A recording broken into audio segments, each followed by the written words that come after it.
اسمي عبد الرحمن محمد حسين.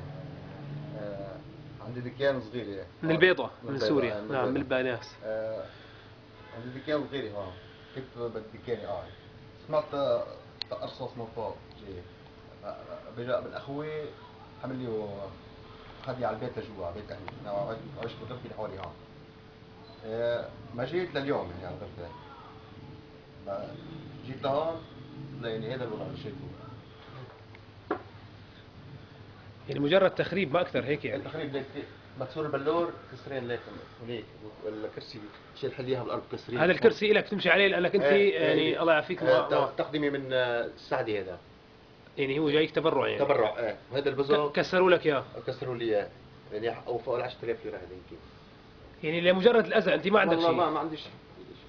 وشافوك انك معاق يعني. لا هون ما كنت هون بس كنت انا جوا.